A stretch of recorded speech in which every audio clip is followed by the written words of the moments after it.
internet itu harus menjadi seperti air atau seperti udara. Nggak boleh mahal, kalau perlu gratis. Regulator sama operator itu nggak boleh jadi satu. Pendidikan membuat dia menjadi mengarahkan kemana perkembangan dia yang akan kemudian memberikan nilai tambah kepada dirinya, keluarganya, dan juga negaranya gitu. Ketika infrastruktur itu dibuat, pemerintah tidak boleh atau pemerintah harus memastikan bahwa usaha untuk membuka akses itu berjalan dengan lancar.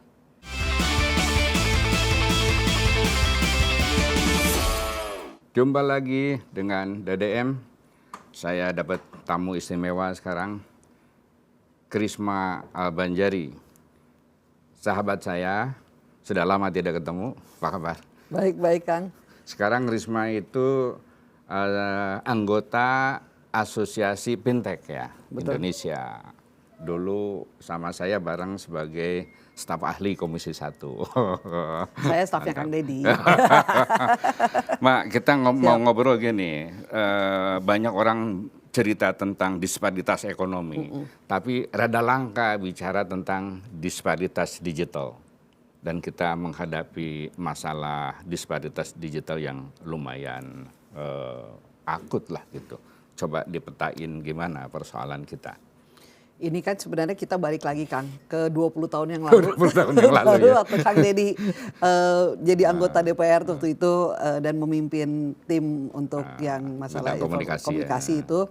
Kan kita membahas mengenai kesenjangan digital itu, kenapa bahwa orang-orang itu tidak mempunyai hak yang sama untuk terhadap akses digital.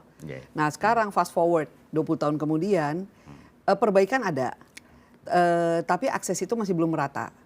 Nah, perbaikan itu sebenarnya diantaranya, Kak, yang paling utama itu adalah ketika pas zaman Kang Deddy itu pas kita mengatakan bahwa USO itu harus jalan, dananya dari mana? Terus kan kita pikir 1,25% dari pendapatan kotor semua operator telekomunikasi. Kan pada saat itu operator telekomunikasi sebagai penyedia infrastruktur nggak mau kalau naruh tempat satu daerah cuma 10 orang gitu yang pakai, kan nggak mau. Rugi dong. Rugi banget kan. Jadi kita kan ada 17.000 pulau, 6.000 yang dihuni. Bayangin satu pulau kadang-kadang cuma 30 kakak. Ya kan itu kan mahal sekali kan. Jangankan di situ, itu di Garut Selatan, Sukabumi Selatan masih blank spot lah segala macam. Karena orangnya sedikit. Nah itu kan masalah paling utama kita. Nah waktu USO itu kita dorong, kemudian kena 1,25 yang masih dijalankan sampai sekarang, itu kan di bawah PP nomor 7 tahun 2009, itu jadi di ring fence bahwa biaya uang ini PNBP ini khusus untuk USO, untuk membangun infrastruktur. Jadi ada duitnya. Sekarang uangnya itu 2,5 triliun rata-rata, kata Kominfo nih 2,5 triliun per tahun. Artinya mereka harusnya bisa membangun daerah-daerah tadi pakai uang ini tadi. Daerah-daerah yang terluar, daerah-daerah yang tidak terlalu sedikit. Kan Garut itu kan Garut itu kan juga bukan masuk terluar, tetapi karena penduduknya cuma sedikit, tidak economy of scale. Nggak ada yang banyak juga kayak Sukabumi Selatan misalnya, tapi memang masih blank spot juga. Masih blank spot karena kondisi pegunungan geografis lah gitu. Belum lagi kan di sekitar kepulauan-kepulauan yang memang itu kebayang ada guru, ada anak-anak SD gitu, SMP mau bikin tugas. Betul. Itu sampai nunggu di warung ya internet gitu berjam-jam gitu karena di rumah atau misalnya BTS tidak jalan. Betul. Kan itu problemnya kita. Itu. Jadi sebenarnya kesenjangan digital itu ada 3 masalahnya. Yang pertama itu sosiodemografi. Yang kita bicarakan tadi kan sosiodemografi. Bahwa misalnya orang tua dia gaptek, dia tidak punya terakses. Kemudian ini akses yang karena disebabkan adanya lack of infrastructure tadi. Nah makanya Pak, Kang, itu uang yang 1,25 tadi, itu kan dibikin palaparing seluruh Indonesia, kemudian last mile-nya dari, ya kalau palaparing itu kan fiber optik yang kalau kita bilang kayak urat nadi kan. Urat nadi kita, kemudian bagian jaringan-jaringan yang ke kota-kota, ke daerah-daerah tadi, itu baru dibikinkan BTS, dibikinkan tower-tower dan sebagainya itu. Nah itu kemudian itu masih juga pakai uang yang 1,25 itu. Nah sekarang kita juga akan ada nih, sekarang kan Satria tuh. Tadi satu problemnya Sosiodemografis, ya, betul. Yang kedua itu tadi ya masuk di situ dulu. Akses, yang kedua infrastruktur. Itu termasuk infrastruktur. Termasuk infrastruktur di dalam situ. Yang kedua itu adalah literasi digital. Literasi digital. Jadi orang tidak paham bagaimana dia memanfaatkan digitalisasi tadi. Nah itu. Jadi laptop sudah ada, internet caranya sudah ada. Nggak tahu. Mana? Nah ya itu. Okay. Yang ketiga kebutuhan. Mereka bilang saya belum butuh. Which is yang itu sedikit. Jadi penciptaan kebutuhan akan banyak. Tapi banyak orang mengatakan belum. Jadi kita memang kalau kita bedah, pertama infrastruktur. Okay. Kalau udah ada, kemudian baru yang berikutnya bisa pakai apa enggak, literasi. Nah kemudian berikutnya baru butuh apa enggak. Itu jadi 3 hal itu kalau menurut referensi literatur itulah yang menjadi titik utama yang harus disentuh ketika kita bicara soal kesenjangan digital. Dibagi laptop, nggak bisa pakainya, atau HP, nggak bisa pakai, gimana? Jadi nggak ada sinyalnya. Akhirnya dijual. Kan nggak ada sinyalnya, berarti nggak ada infrastrukturnya. Okay. Ada sinyalnya nggak bisa pakainya. Ketika udah bisa gini ada praktek, saya mah belum butuh yang gitu. Nah padahal digitalisasi itu kan sudah suatu keniscayaan. Kita aja sekarang bayar. Kalau di fintech itu kan sebenarnya supaya mempermudah orang untuk melakukan transaksi pembayaran ataupun transaksi keuangan. Kenapa? Karena kalau misalnya itu transaksi dan proses keuangan itu sulit, ekonomi jalannya rada mandek. Tapi kalau mudah nih, mau bayar gampang, mau kirim gampang, kirim uang gampang, mau beli asuransi gampang, mau investasi gampang gitu. Artinya cuma pakai satu ini aja, satu peralatan tadi, selesai semua. Dan itu menjadi ekonomi jadi muter lebih cepat gitu.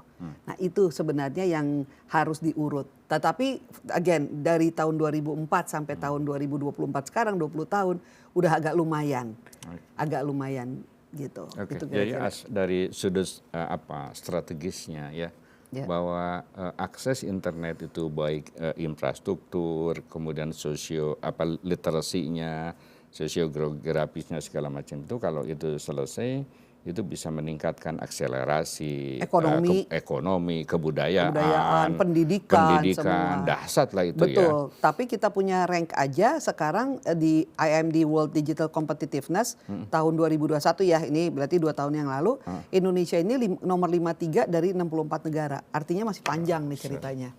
53 ya? 53 gitu. Untuk competitiveness-nya. Ada kemungkinan adalah faktor misalnya kita masih jadi konsumen digital, belum jadi produsen digital. Kita belum memanfaatkan digitalisasi itu sebagai sesuatu untuk menambah nilai tambah ekonomi. Gitu. Nah itu nanti masuk ke dalam literasi. Coba Mak, dielaborasi tentang produsen digital, apa saja aspek-aspeknya? Contohnya produsen digital, saya langsung aja kasih contoh ya. Misalnya dia jualan e-commerce. Okay. Itu kan sudah memanfaatkan, kemudian dia bisa dapat untung lebih banyak gitu. Kemudian misalnya sekarang orang yang jualan makanan, kemudian menggunakan menggunakan infrastruktur pembelian makanan yang melalui aplikasi gitu ya. Kan tadinya dia cuma jualan sama orang yang ada di sekitar situ, si penjualnya itu udah bisa kemana-mana. Mesti bayar, iyalah pasti kan harus ada ekstranya, tapi kan penjualan dia lebih banyak. Sekarang bisa satu kota atau satu kabupaten. Bener, yang tadinya cuma satu RT kan. Bener. Kesana hujan nggak jadi beli gitu. Kalau ini kan enggak, tinggal pesan. Terus bikin game. Jadi dari yang tadinya main game, mereka bisa jadi pembuat game misalnya. Atau jadi game tester. Kan jadi ada duit. Industri kreatif masuk Industri ke situ ya. masuk ke situ. Jadi misalnya main game, hobinya main game. Kalau main gamenya jago, perusahaan game akan bayar dia untuk ngetes gamenya nih asik apa enggak. Kemudian dia kasih evaluasi. Kerjaan dia cuma main game, tapi jadi duit. Kebayang ya. Enak itu. Sekarang banyak orang yang pengen jadi pegawai negeri, yang pengen masuk perusahaan, perbankan, itu kan pada turun sekarang ya. Itu kalau dia menciptakan tadi, masuk ke industri kreatif, dia bisa mandiri, dia bisa cari duit sendiri, kan dahsyat itu. Betul, dan sekarang digitalisasi itu membuat jarak itu tidak menjadi signifikan. Meskipun logistik masih, artinya kan belinya bisa pakai aplikasi, tapi kan barangnya tetap harus dikirim. Nah, tapi di sisi logistik, digitalisasi membuat kita bisa nge-track barang kita udah sampai di mana. Kebayangkan kalau gitu. Jadi saya sering ke Natuna nih. Pulau Natuna itu dari Batam masih terbang lagi 1,5 jam. Penduduknya total ada 80.000, di kota besarnya ada 50.000. Mereka ini mempunyai aplikasi seperti Gojek, seperti Grab, tapi hanya di tempatnya mereka aja. Kenapa? Grab sama Gojek nggak mau masuk situ lah. Jumlah orangnya kecil, gitu ya. Nah, mereka bikin sendiri, kemudian mereka akuisisi itu akuisisi dalam arti para pedagang di situ, tukang ojek-ojek yang di situ dipakein itu. Akhirnya mereka punya sendiri aplikasi untuk pulau. Dan tiket size-nya nggak gede, artinya kalau untuk kelas Gojek sama Grab kegedean. Tapi tiket size-nya antara 100 ribuan lah. Jadi buat mereka buat belanja apa segala macam.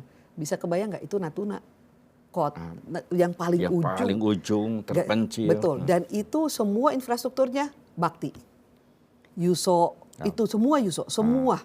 Dan mereka 4G bisa zoom dari sana. Okay. Artinya jadi sudah well inform lah, well access gitu ya. Ya. Tapi ada daerah kayak di daerah Papua yang masih sulit tuh.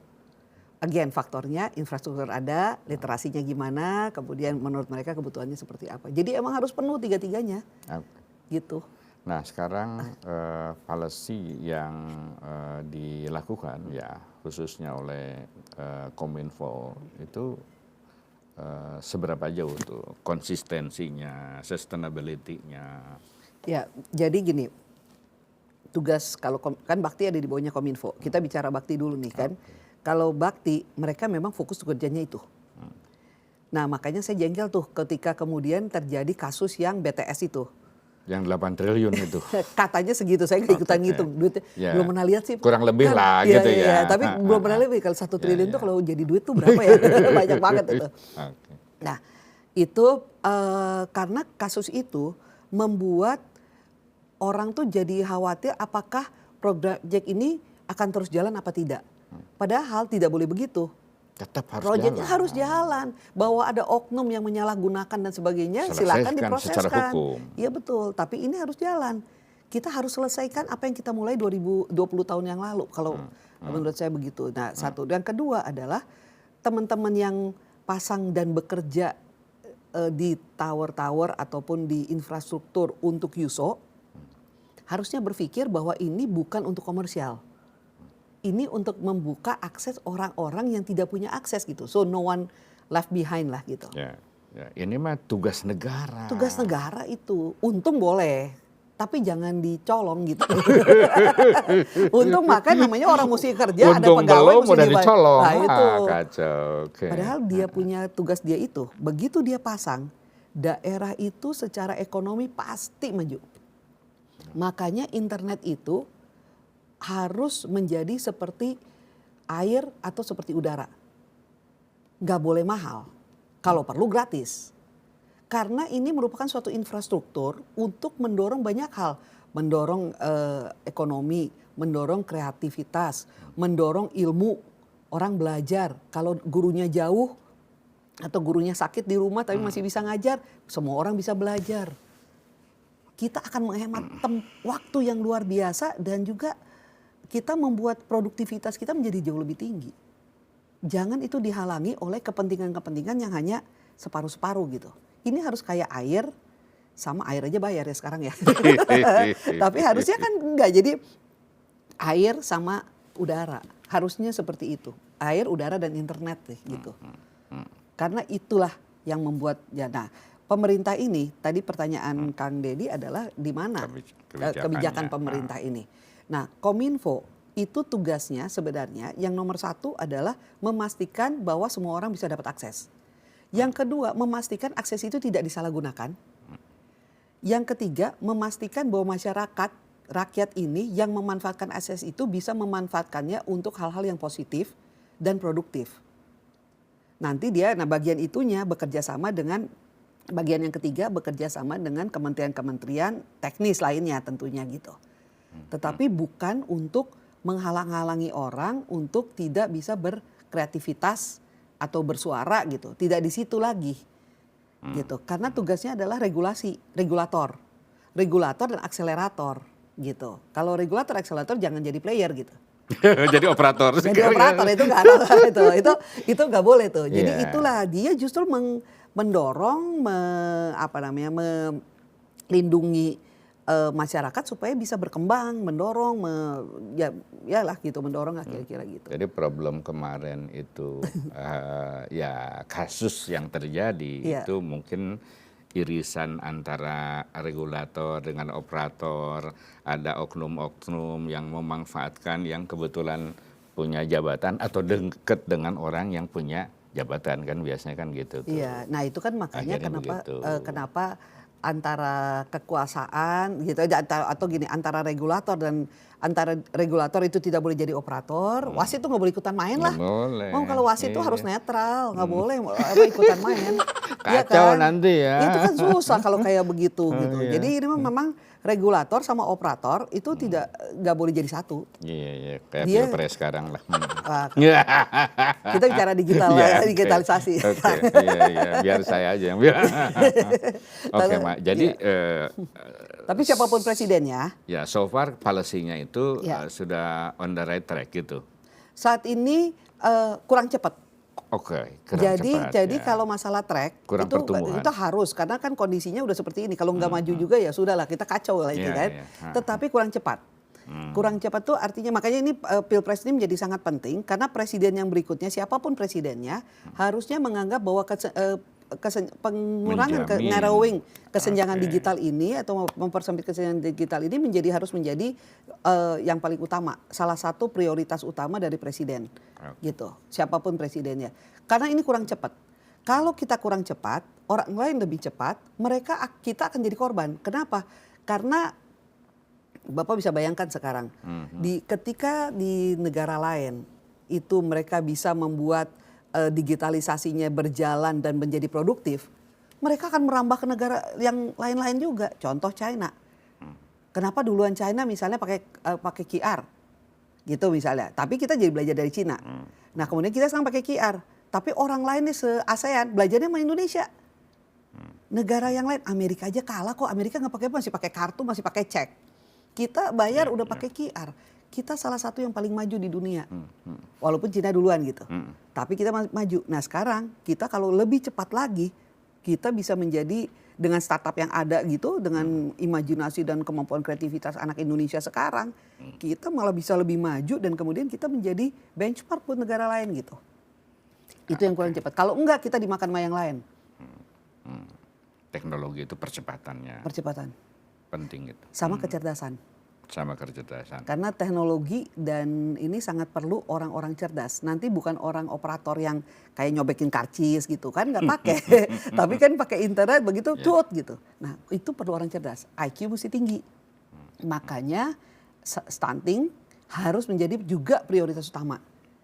Karena kalau enggak kita tidak punya orang cerdas. Susah, kita kan sekarang nggak mengandalkan otot, kita ngandelin otak nih. Ngeri kalau soal tadi kecerdasan, soal bicara nanti soal pendidikan, strategi pendidikannya, wah gitu. Tapi memang itu penting bahwa bagaimana pendidikan itu menciptakan ya orang-orang anak-anak cerdas ke depan supaya dia bisa menjadi produsen dalam digital ini. Betul. Bukan konsumen. Buat apa dia jago segala macam, tapi semua udah diinin sama orang gitu. Yang kita harus ciptakan adalah tadi iklim untuk menciptakan sesuatu yang dalam aspek digital itu yang fungsional, yang bermanfaat ya untuk pertumbuhan ekonomi masyarakat kan gitu ya. Cuma masalahnya kalau misalnya bahan bakunya nggak cerdas, mau digimanain juga nggak bisa Kang.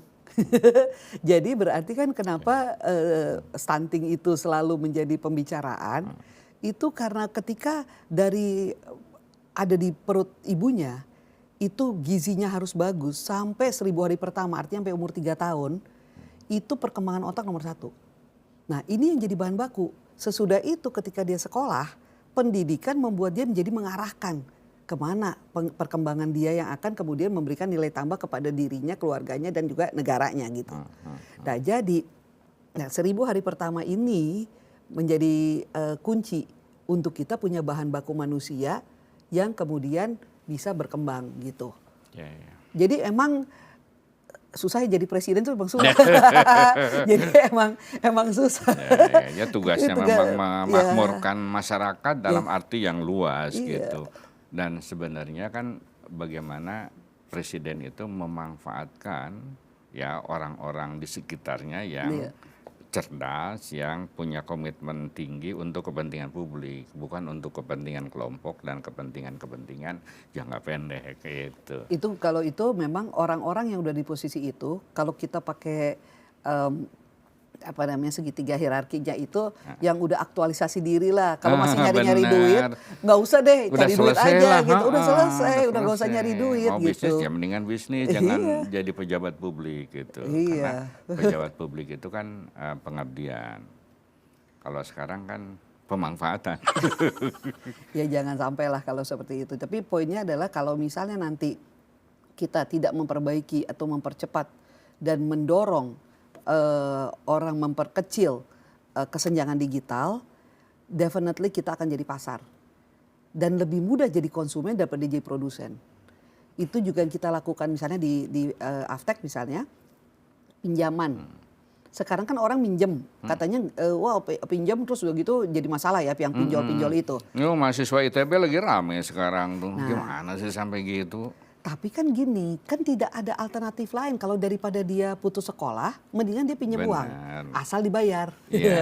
Yang jadi pinjol itu kan masalah utamanya adalah udah pinjam, nggak dibayar. Penyebab banyak ya, penyebab nggak dibayar. Tapi juga pertumbuhan utangnya, bunganya yang luar biasa kan itu juga sesuatu yang mengerikan lah gitu. Itu yang harus diperbaiki kan di masyarakat. Itu harus diperbaiki. Nah kalau bicara soal itu ada lagi hal lain yaitu cost of fund, biaya dana tadi itu terlalu tinggi. Jadi yang apalagi nih orang ngomong sekolah sekarang saya agak geser dikit nih karena kan mereka pinjam untuk biaya sekolah.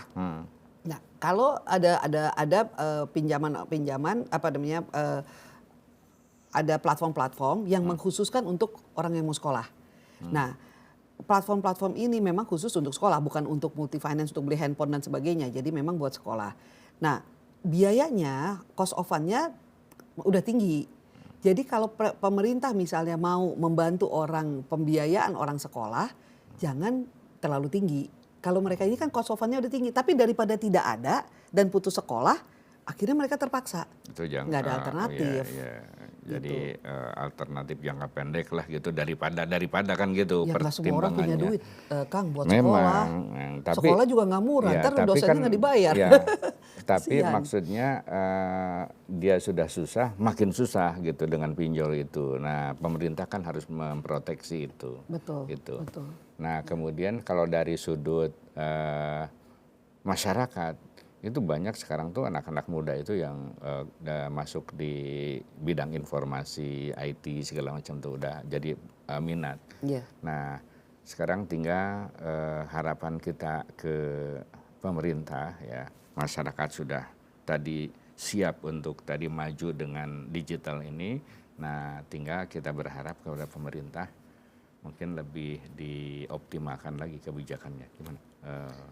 Jadi nomor satu adalah infrastruktur harus membuka akses. Gini, saya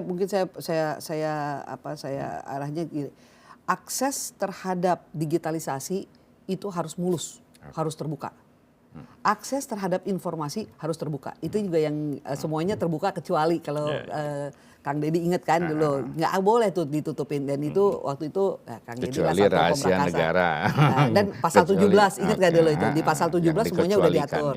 Kalau zaman dulu kan semua tertutup kecuali. Jadi untuk keterbukaan kita harus argumen. Kalau ini kan kalau mau nutup harus diargumentasikan kenapa harus ditutup kan gitu. Akses itu kan kita usahakan untuk terbuka. Akses digitalisasi juga harus terbuka. Nah, ketika infrastruktur itu dibuat, pemerintah tidak boleh atau pemerintah harus memastikan bahwa usaha untuk membuka akses itu berjalan dengan lancar. Kemudian yang berikutnya adalah harus berusaha bahwa tidak ada lagi hurdle atau blok ya, termasuk harga. Jadi internet itu tidak boleh mahal, harus murah kalau perlu gratis. Oke. Itu poinnya saya kira untuk masyarakat ya. itulah bincang-bincang saya dengan Krisma Al-Banjari. Sampai jumpa.